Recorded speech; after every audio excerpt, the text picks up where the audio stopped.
Let's come to the topic of discussion. Can you rely on just one asset class?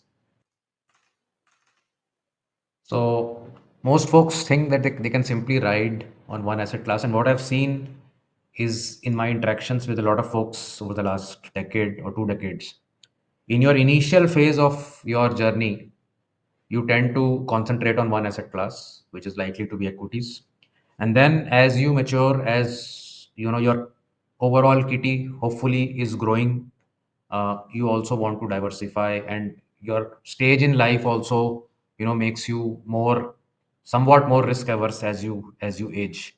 So a 30-year-old perhaps wants to take a lot of risk, can be more concentrated in one asset class. A 50 to 60-year-old perhaps is not looking for that kind of risk. And that is very evident whenever we are talking to our customers as well. Young folks want to take on risk, and that's right. And more older folks, they want to preserve, or maybe not take that kind of risk on their capital.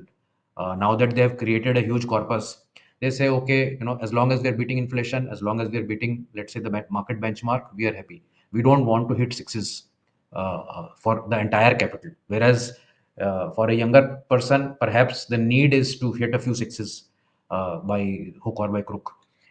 So that's sort of the different approach of different people towards asset allocation, and no one size will fit all, basically. So a lot of folks, however, in the equity market will continuously sort of recommend that there is no need to go beyond equity.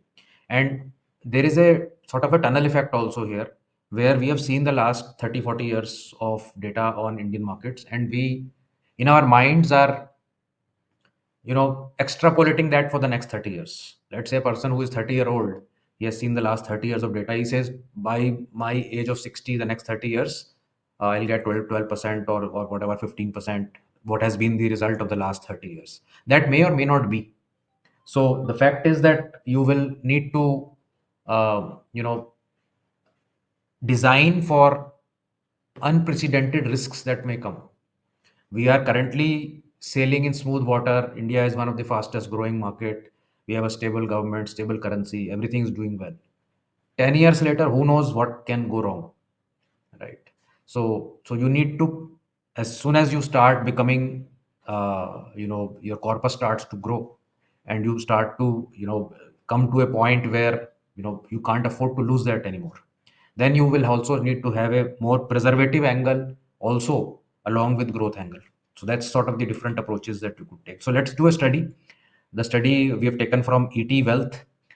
They did a study on these different asset classes: equity large cap, equity mid cap, equity small cap, silver, gold, GSEX, which is the gilt index, debt short term, and real estate. They took all these asset classes and did a study of the last 10 years, and for different, and we put the data here.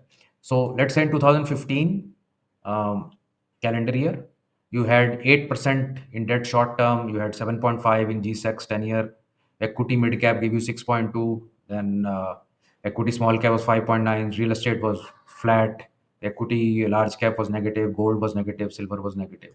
And then you see 2016 was a very different year versus 2015.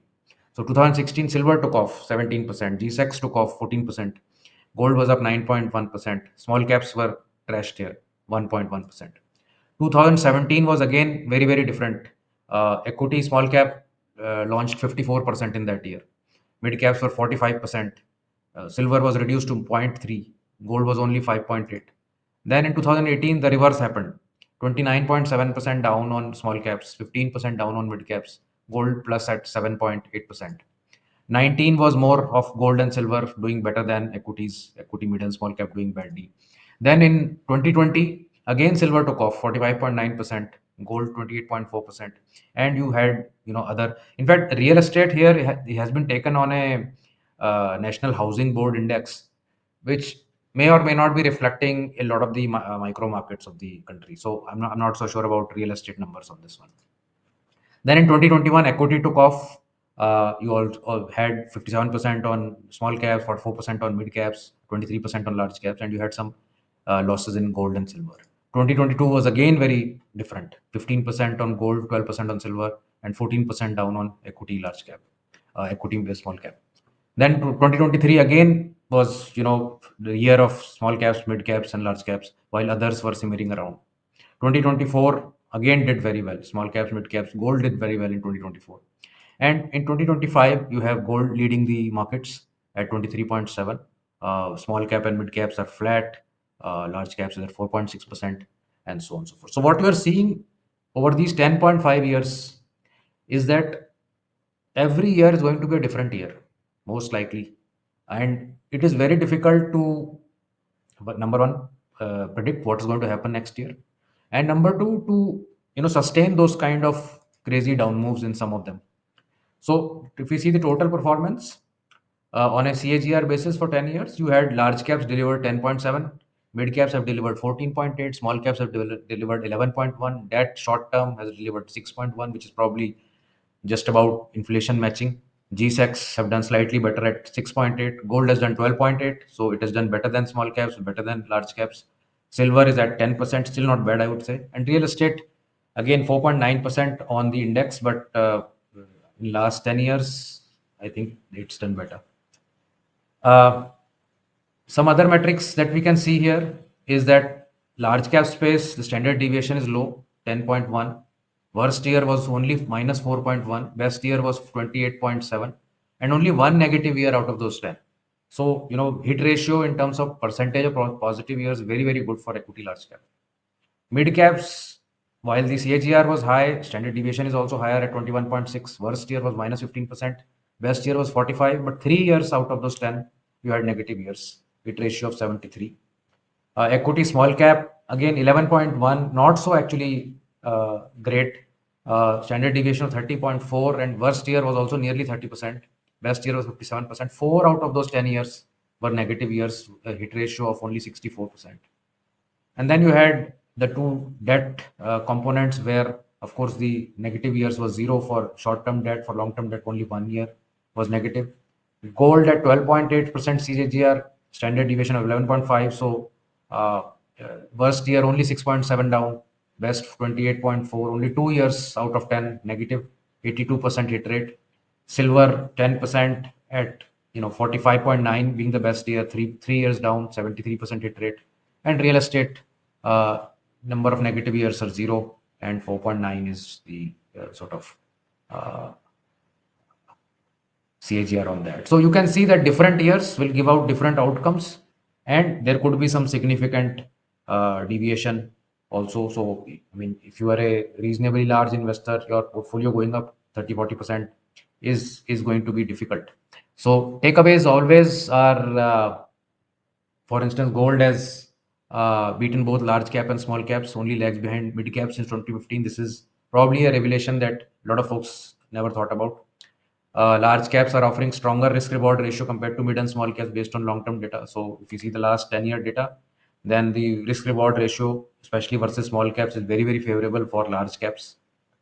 Uh, you can see that gold is outperforming in 2025. Of course, there is global uncertainty and geopolitics going on. Central bank demand is there, and it has very low correlation with risky assets. So this uncorrelated asset, which is dollar denominated, which can also protect you from your currency if it flies, is probably one of the best sort of asset allocation hedges that you can get, and it has shown a better risk adjusted return than silver over the past 11 years. So a lot of people also want to do silver along with gold, but gold has a different kind of a demand, especially from the central banking space. So the takeaway also is that no asset class will lead consistently. I mean, even if you were to plonk all your money in debt or all in gold or all in equity, it is not going to be a smooth curve for you. And the idea is that by having multiple asset classes, you may have some, uncorrelated assets there, so that your journey over the years will not become very turbulent. Your equity curve, I should not say equity curve, your overall portfolio will look more smoother.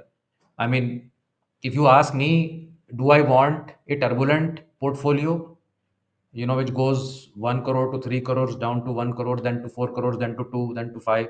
No, I want a more steadier flow. It may be so that I may not make as much money as somebody who loves volatility, but that's an individual choice, right? So some people like that. They don't care about what their portfolio value is going up or down, and others who are more of maybe more in preservation mode, or more slower growth mode, can look for asset allocations to smoothen out that journey. And the different asset classes will basically react differently to economic shock. So if there is a nuclear war that is being threatened today, and there is a nuke that is dropped on Ukraine or someplace else, you know what will happen to equity, and you know what will happen to gold. So those kind of cross you know correlation, uncorrelated assets will come in and save you there. So never forget to spread your money in multiple baskets. You heard the old adage that don't put all your eggs in one basket. Let me know in the comments which asset class you think will win the 2025 race by the end of the year. You already know by end of May where the positions are. Let's hope it will be a great year for all assets. Thanks. Let me know if you have any queries. Do like and share these videos. Do subscribe to the channel. And thank you so much for watching. Bye.